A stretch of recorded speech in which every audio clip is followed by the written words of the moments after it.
Ferramentas de masterização. O assunto de hoje é esse, ferramentas de masterização. Seja bem-vindo ao 55º vídeo da série Produção de A a Z. Olha só, 55º são só 60 vídeos, tá? Estamos chegando no finalzinho aqui. A ideia aqui é falar sobre vários aspectos dentro da produção musical, para quem sabe dar um clique na sua cabeça e você dizer, mesmo, tem essa parte que eu não tinha pensado. Eu fiz um vídeo anterior chamado O que é masterização, e lá eu explico a diferença entre masterização e pré-masterização, e explico que o que a gente normalmente costuma chamar de masterização é a pré-masterização. Então esse vídeo está falando sobre pré-masterização, tá? Eu não vou insistir nisso assim, mas você entenda que o tempo todo eu estou falando sobre pré-masterização, tá? Ferramentas de masterização. Vamos falar aqui, ferramentas de pré-masterização. Vamos falar aqui sobre as ferramentas básicas, tá? As ferramentas básicas são três, tá? Que é equalizador, compressor e limiter. Quando você pensa em masterizar e você quer encontrar um padrão, entre aspas, porque não existe padrão, tá? Entre as faixas e também entre músicas que você gosta de referência e tudo mais, são essas três ferramentas que se usa normalmente, tá? Ah, mas tem gente que usa 10 plugins, tem. Não, não estou dizendo que não tenha, mas essas são as básicas, tá? As três básicas. Equalizador. É a mesma coisa que o equalizador que a gente usa no dia a dia, tá? Para gravar, para mixar, etc. Compressor também, limiter também, tá? São as mesmas três ferramentas. O que difere?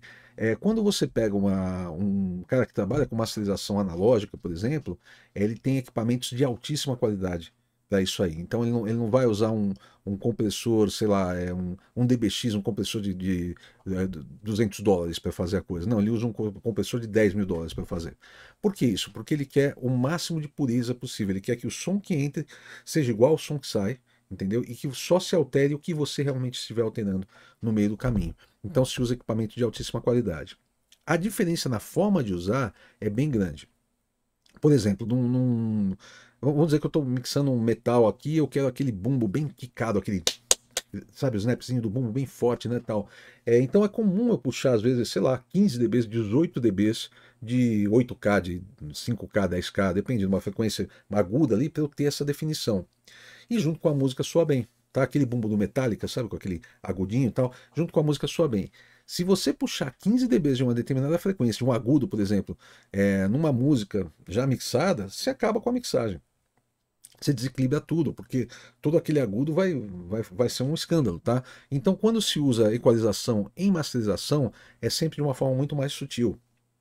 1 dB, meio dB, 2 dBs, entendeu? Coisa assim, pouquinho mesmo. E geralmente se usa de duas formas, tá? Com o kill bem aberto, tá? Ou seja, alterando todas as frequências que estão ao redor. Por que se faz isso? Vamos dizer que você ouve a música e você fala assim, pô, tá meio velada, tá faltando um agudo, tá? Então você sobe 1 dB, sei lá, em 10K, mas ele vai subir 8K, vai subir 12, vai subir 6, vai subir 14, entendeu? Todo mundo ali por igual. Então ele sobe de uma forma gentil, todo mundo. Você tem aquela região de agudo toda subindo equilibradamente, assim, vamos dizer assim. Porque daí você não altera a característica original da mixagem, não altera o equilíbrio entre as coisas, mas a música no geral fica mais com um agudo mais agradável, tá?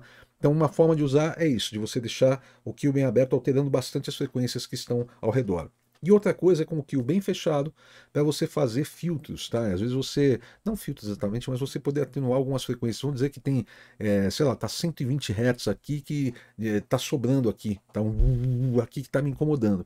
Isso pode acontecer porque de repente a sala onde foi gravada a coisa, tinha essa sobra, isso foi captado. Pode acontecer porque de repente os monitores de quem mixou não estavam respondendo essa frequência, a pessoa acentuou e agora está incomodando e tal. Então você usa o kill fechado e você vai lá e você tira um pouquinho daquela frequência. Geralmente a equalização é usada dessa forma em masterização, tá? Não é nada muito radical como é numa situação de mixagem. Compressão, então, é mais sutil ainda, tá? Eu faço, por exemplo, eu posso fazer uma voz e colocar 10 dBs de compressão, entendeu? Colocar a infinito por 1 e colocar batendo 10 dBs, entendeu? E deixar aquela voz chapada, entendeu? Depende do conceito que eu quero, entendeu? Não é uma coisa que eu faço sempre, mas eu posso fazer isso numa música e soar muito bem. Se eu fizer isso numa música já mixada, eu acabo com a música. Tá todo o equilíbrio de instrumentos ali, vai tudo pro saco, entendeu? Não funciona. Então, geralmente, a parte de compressão em masterização é muito sutil. Tem muita gente, inclusive, que não deixa nem mexer o VU, tá? O ponteiro não mexe. Tá? Então, mas não está comprimindo? Então, não está comprimindo. Está só passando por causa da sonoridade daquele compressor. Quer ver? Eu lembro uma coisa, eu tive no estúdio do Carlinhos Freitas, que é um dos maiores masterizadores do Brasil e, quiçá, do mundo também. Hoje ele trabalha em Miami, tudo, ele mora lá em Miami com a família e tal. E eu tive no estúdio dele e ele tinha três compressores que ele usava, três compressores desses de ótima qualidade e tudo mais. Eu não vou lembrar as marcas, etc, isso faz uns anos já, tá? Mas vamos dizer que ele tinha um Varimu, tá? Que é um compressor valvulado, ele tinha um VCA e tinha um FET, tá? São três tipos de compressores, três formas de comprimir diferentes. Ele tinha três equipamentos desses de alta qualidade, tá? E ele tinha uma mesa de masterização que você conseguia chavear e ouvir o mesmo som passando pelos três compressores, você ia ouvindo a diferença que fazia no som. E ele me colocou sentado ali no sweet spot, na posição de audição dele, e falou: dá uma ouvida, olha como é diferente os compressores. Eu comecei a ouvir, e eu chaveando, e eu falava: caramba, pra mim soa tudo igual, cara. E meu ouvido é bem treinadinho, entendeu? Eu não tenho grandes problemas com isso, mas eu não conseguia perceber a diferença. Aí meu filho estava comigo, eu falei: senta aqui, dá uma ouvida. Ele sentou, eu falei: você sente diferença? Ele falou: não, nada. Eu falei: Carlinhos, o que que tá pegando? Qual que é o negócio? Ele falou: vamos dizer, o Varimu é mais, ele deixa os agudos mais suaves, tá? Então, por exemplo, se eu pego uma balada, uma música lenta para fazer, eu passo pelo Varimu, então se tiver algum espirradinho de prato, essas coisas, ele tende a deixar isso mais controlado, fica mais agradável para o ouvido. Já, por exemplo, o FET, por exemplo, ele é mais agressivo. Então, se você pega uma banda de hardcore, uma banda de metal e você quer aquele som mais rasgado, ele é mais interessante. Ele falou: percebe como esse aqui é bem mais macio e esse aqui é mais espetado. E daí eu passando de um para o outro, eu falei: ah, agora eu estou entendendo. Tem uma diferença, mas é uma diferença muito sutil, entendeu? E as pessoas que trabalham profissionalmente com isso acostumam com esses sons e sabem onde aplicar. Falam: não, nessa música eu quero usar esse compressor porque ele tem essa sonoridade. Normalmente não tem a ver com compressão, tá? Não tem a ver com exagero de compressão. Não se aplica, como eu falei, da voz, você pode aplicar um montão, se aplicar na mixagem, você acaba com a mixagem, tá? E por último vem o limiter. O limiter é sempre o último da cadeia. O que é o limiter? É um limitador mesmo, ele vai limitar, não vai deixar passar o volume. A gente usa isso porque quando a gente trabalha com qualquer tipo de arquivo digital, seja para streaming, seja para CD, qualquer tipo de mídia, você não pode passar do 0 dBFS porque você perde informação digital. Então você coloca um paredão ali para evitar que você passe do 0 dBFS e o limiter você pode limitar até alguns dBs ali para você poder aumentar o volume final, tá? O volume de saída. Tá? Então essas três são as ferramentas básicas de masterização. Se usa muito mais coisa, eu vou falar daqui a pouco sobre isso também. Deixa eu falar no outro assunto. Você já é inscrito nesse canal? Eu fico surpreso que muita gente, mais de 50% das pessoas que assistem os vídeos não são inscritas, tá? Eu vejo isso nas estatísticas do YouTube aqui, eu falo: cara, como assim, né? Então, se você não é inscrito no canal, se inscreve no canal, que sempre tem informação legal aqui, e passe para os seus amigos também, seus amigos que são músicos, são produtores musicais, que eles querem informação legal, fala: pô, tem o canal do Paulo ali, tem um monte de coisa legal ali, tá? Que isso me ajuda a divulgar o meu trabalho aqui. Vamos falar agora de uma outra coisa que se usa muito em masterização, que é o processamento MS, tá? Mid-side. Mid é meio, side é lado, tá? É lado. Se você pensar num estéreo convencional, você tem o lado esquerdo e o lado direito. Mas mesmo no arquivo estéreo, você tem a informação que acontece no centro e a informação que acontece dos lados. O que significa isso? Por exemplo, a caixa da bateria está central na mix, tá? Você deixou o pan dela no centro. Então ela está saindo igual na caixa esquerda e na caixa direita. Logo ela está saindo no meio, tá? Agora tem uma guitarra que está só para a esquerda, outra está só para a direita. Ela está saindo dos lados. Muita gente usa processamento mid-side mesmo em mixagem, essas coisas. Eu não uso, eu não sinto necessidade. Mas quando eu pego um material para masterizar que não fui eu que mixei e que eu não tenho como voltar atrás, eu posso usar esse tipo de ferramenta.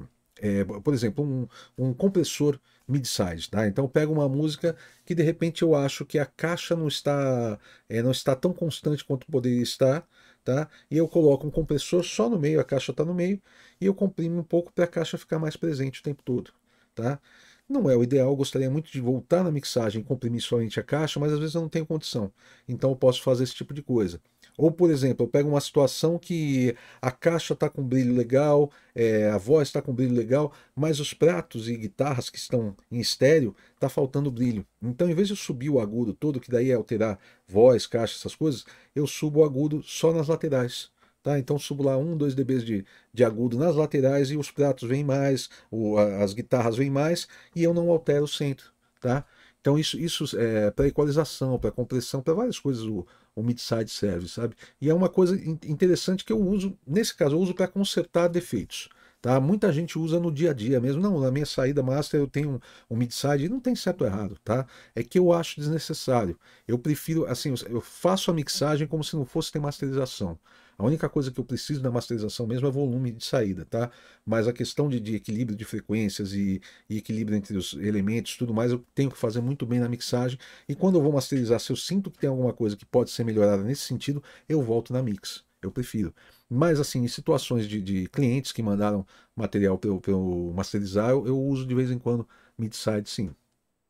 Deixa eu falar num outro assunto aqui. Se você está montando seu home studio, você já tem o seu home studio, eu tenho um guia para você e esse guia é gratuito, tá? Que é o Guia do Equipamento para Home Studio. A ideia ali é te passar toda a informação que você precisa para começar com o pé direito com o seu home studio. Que tipo de computador você precisa, de interface, de monitores, de fones de ouvido, de microfones, etc. É um material curto, assim, é 1 hora em vídeo, tá? São 10 vídeos, cada um tratando de um tópico, você assiste isso rapidinho e vai dar uma clareada boa para você pensar no que comprar, tá? Porque a gente, quando está começando, a gente tem muita dúvida, né? E ali eu deixo mais claro, olha, isso aqui serve para isso, serve para isso, serve para isso, talvez isso aqui seja para você, isso aqui não seja, tal. Vai te ajudar bastante. Eu vou deixar um link aqui na descrição do vídeo ou na minha bio, tá?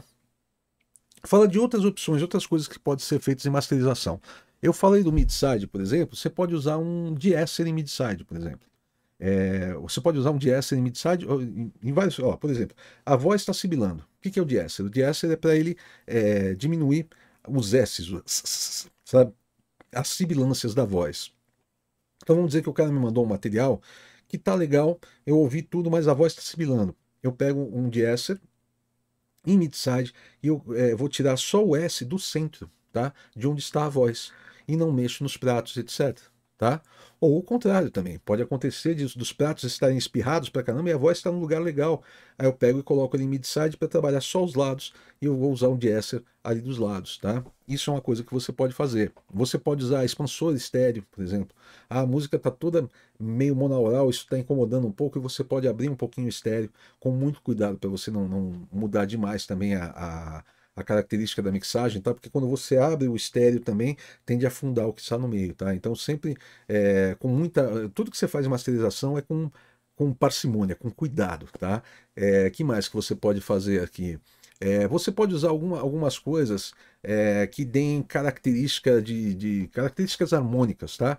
Então você pode usar uma simulação de válvula, uma simulação de tape, sabe? Alguma coisa assim que vai fazer com que de repente você dê uma adocicada nos agudos, deixe os graves mais redondos e tudo mais. Então, uma outra coisa que você pode usar em masterização também, tá? Então, não fica limitado a somente aquelas três ferramentas que eu falei, de equalização, compressão e limitação, tá? Essas são as básicas, mas tem outras coisas que você pode fazer.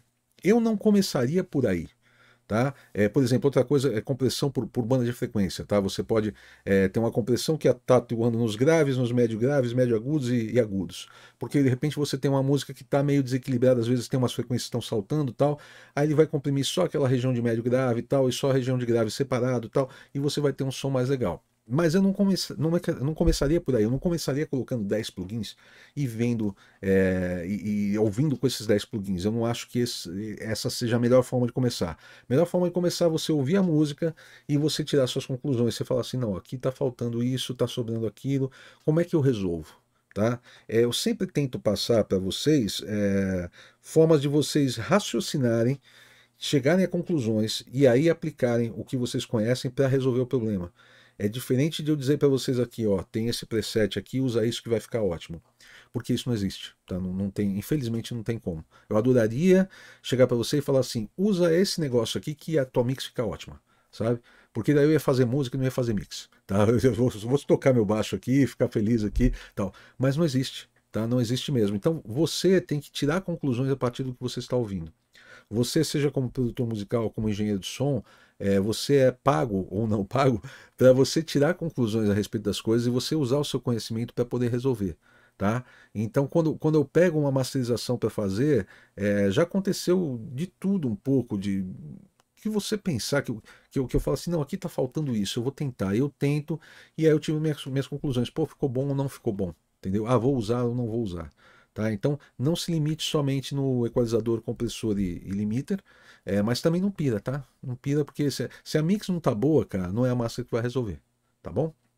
E deixa eu falar aqui, essa é a última chamada para o meu workshop que acontece no final de semana que vem, dias 2 e 3 de novembro, o workshop O Dia a Dia do Estúdio, 15ª edição desse workshop, que é um workshop que assim mudou a vida de muita gente. Eu falo isso porque meus alunos me falam isso. Tá? Eles falam que foi um verdadeiro divisor de águas, eles pensavam de uma forma em termos de produção musical, eles assistiram esse workshop, eles passaram a produzir de forma muito mais rápida e muito mais eficaz. Tá? Tem um resultado muito melhor em muito menos tempo. Nesse workshop você acompanha a produção de uma música completa, desde a afinação da bateria, passando pela microfonação, a direção dos músicos, aí vem a gravação, edição, mixagem, masterização. A música completinha com bateria acústica, baixo, guitarras, violões, pianos e vozes. Tá? Então tenho poucas vagas aqui e acontece dia 2 e 3 de novembro aqui em São Paulo. Tá? Isso é ao vivo mesmo, é um workshop presencial, não vai ser gravado. Tá? Então aproveite. E a última vez que eu fiz esse workshop faz 2 anos já, e eu não tenho previsão de quando eu vou fazer um próximo, tá? Então aproveite porque vale muito a pena. A gente se vê semana que vem com mais um assunto dentro de produção musical. Valeu!